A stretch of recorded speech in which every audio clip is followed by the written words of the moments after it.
लोकसभा चुनाव से पहले संसद में 10 साल बनाम 10 साल का वार शुरू हो गया। पिछले यूपीए की सरकार के 10 साल को लेकर केंद्र की मोदी सरकार ने श्वेत पत्र जारी किया है। वहीं कांग्रेस की ओर से ब्लैक पेपर भी मोदी सरकार के 10 साल के खिलाफ जारी किया गया। देखिए रिपोर्ट।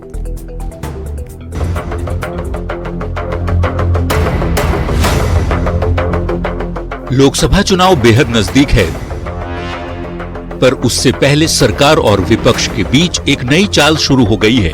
ये चाल है पेपर वॉर वाली।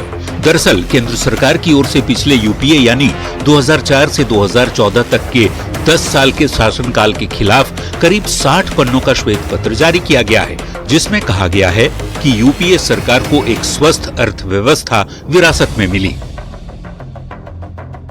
10 साल में इकोनॉमी गैर निष्पादित बन गई,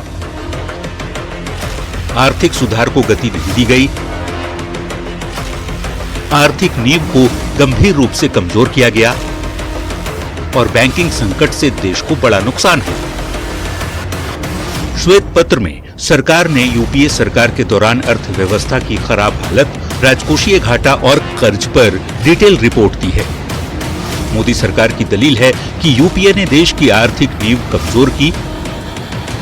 वैसे बीजेपी ने 10 साल बनाम 10 साल की बात करते हुए मनमोहन सिंह की तत्कालीन यूपीए सरकार के खिलाफ श्वेत पत्र जारी किया, तो वहीं कांग्रेस की ओर से मोदी सरकार के 10 साल के खिलाफ ब्लैक पेपर जारी किया गया है।